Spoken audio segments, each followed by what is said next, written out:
అందరికీ నమస్కారం. తెలుగులోనే మాట్లాడవచ్చు కదా, వాళ్ళందరూ ఇంగ్లీష్లో మాట్లాడితే భయపడ్డా.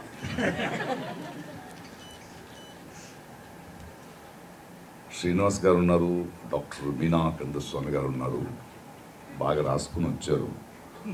సో డీటెయిల్గా వాళ్ళు మాట్లాడతారు.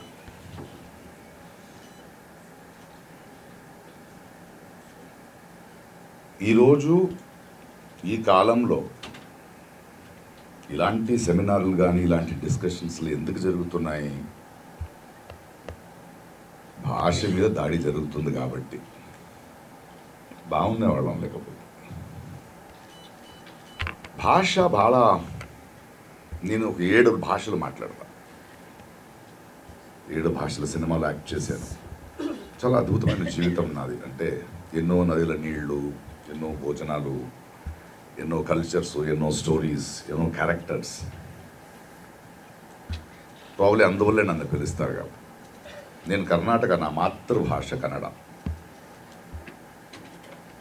కానీ ఎందుకు తెలుగు ఇంత స్వచ్ఛంగా మాట్లాడగలుగుతున్నాను అంటే, నా మాతృభాష నాకు నేర్పింది ఏంటంటే,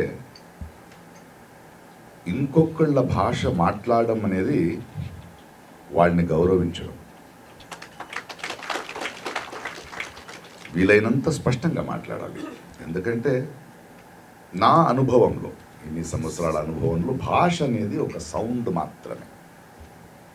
it is just a documentation of the sound. కానీ ఆ భాష గర్భంలో ఉన్న భావం ఉంది కదా, ఆ భాష ఏ భావాన్ని ప్రసవిస్తుందో దానివల్ల అందమవుద్ది భాష. తెలుగులోనే మీరు చూసుకుంటే దానికి వ్యాకరణం ఉంది, లోపసంధి, విభక్తి ప్రత్యయాలు ఉన్నాయి.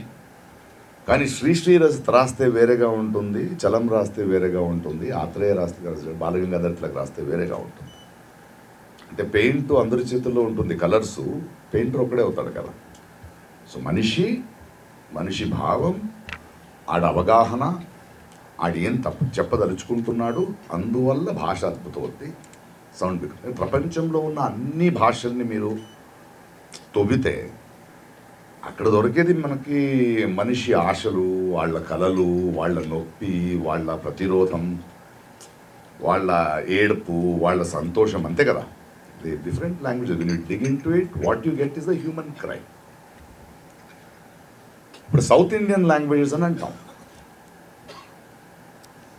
ఈ పైనున్న సో కాల్డ్ మహాప్రభువులకు అర్థం అవ్వాల్సింది, భారతదేశం ఉంది కదా, it is called indigenous languages. ఒక దేశీయత ఉంది, దే ఆర్ స్పెషల్. ఇండియాని సబ్ కాంటినెంట్ అంటాం మనం.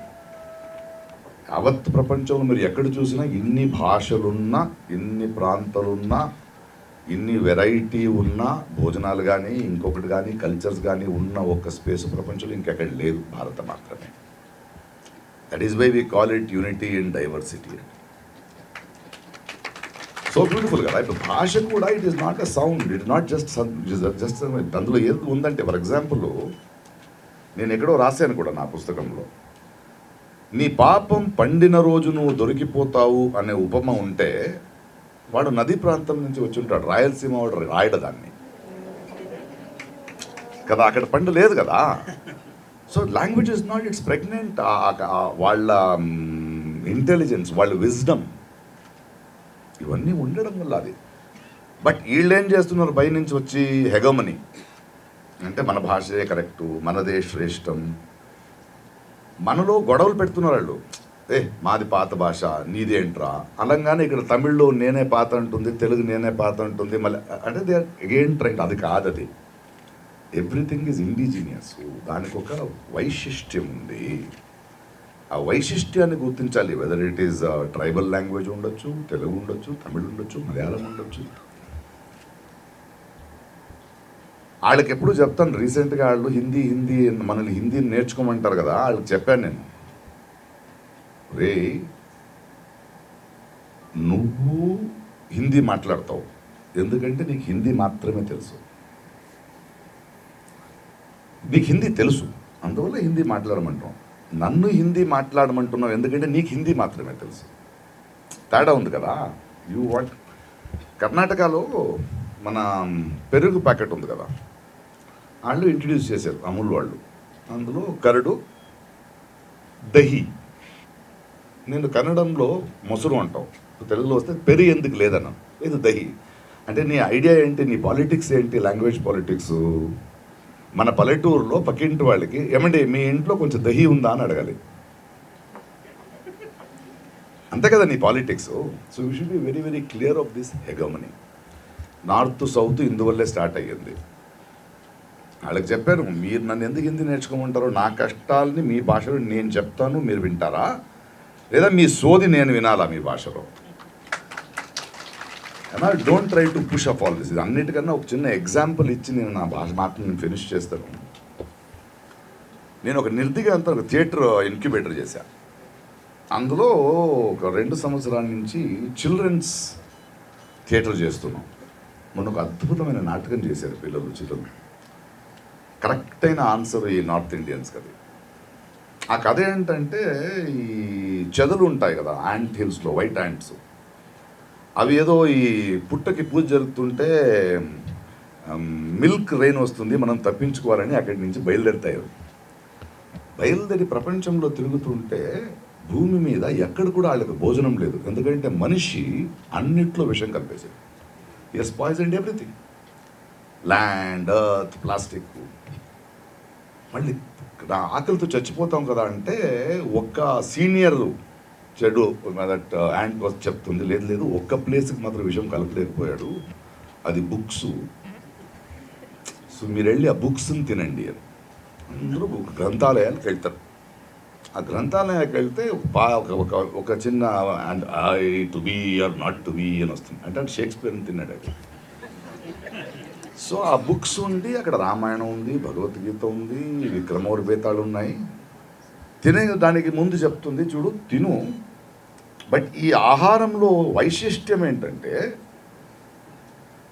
నువ్వు ఎంత జీర్ణించుకుంటావో అది నీది. ఒకటి, ఎక్కువ తింటే పాత్రమైపోతావు. సరే ఈ కొందు వెళ్ళిపోయి రామాయణం తినేస్తాయి. ఆ తర్వాత ఒక బ్యూటిఫుల్గా స్టోరీ రాశారు. రామ, లక్ష్మణ, సీత 3 క్యారెక్టర్స్ సౌత్ ఇండియా వస్తాయి. వాళ్ళు వనవాసం కదా వస్తూ, వాడు గూగుల్ మ్యాప్లో వస్తూ సీత తిడుతూ, ఇదేంటిది హ్యాపీగా మేము ప్యాలెస్లో ఉన్న ఇక్కడ తీసుకొచ్చా, లేదు వెళ్దాం. అరే ఇక్కడ ఒక అరణ్యం కనిపిస్తుంది అంటాడు. లక్ష్మణ్ అరణ్యం కాదు, అది తోటం, రావణుడిది అది. అక్కడ ఒక గేట్ ఉంది, అంత బ్రాకెట్లో శూర్పణఖ చెల్లి పేరు కూడా రాస్తుంటాడు. లోపల వెళ్ళి పండు తినాలి. అరే ఇది కాన్షియస్ ఉంది కదా రాముడికి, వాడు అలా కాదు, ఎవరిదో తోటం, మనం ఇటు వచ్చాం నార్త్ నుంచి, వెళ్ళి తినే ముందు అడగాలి కదా అంటే, లేదురా ఇది ఏంటి దొంగతనం ఏం అవ్వదు, ఇడ్లీ ఆకలి నిండిన తర్వాత 2 ఇడ్లీ ఎక్స్ట్రా తినేవాడు దొంగ, మాకు ఆకలి వేస్తుంది తినేద్దాం. హనుమంతుడు ఎక్కడ వస్తున్నాడు. సో అక్కడ ఒక చెట్టు ఉంటుంది, ఆ చెట్టులో పండులు తీస్తుంటారు. సడన్గా శూర్పణఖి రావణ అటు సైడ్ వచ్చి తోటంకి వస్తాడు. శూర్పణఖి అరే వాళ్ళు ఏంటి తింటూ, లేదు ఆకలితో వచ్చారు, తిన్న తర్వాత మాట్లాడుకుందాం. అది అయిన తర్వాత తిన్న తర్వాత వీళ్ళు వెళ్తారు. వీళ్ళని చూసి రామ, లక్ష్మణ, సీత వచ్చేసి, అరే ఎవరో కాడు మనుషులు వచ్చారా, వాళ్ళకి ఇవ్వండి. అది కాడు మనుషులు కాదని మేమే ఓనర్స్, ఇక్కడ మీరు మా ఇంటికి వచ్చారు, చెప్పండి విషయం ఏంటి. అలా కాదండి ఆకలేస్తుంది, తినేసారు, ఓకే బిల్ ఇచ్చి వెళ్ళిపోండి అంటే.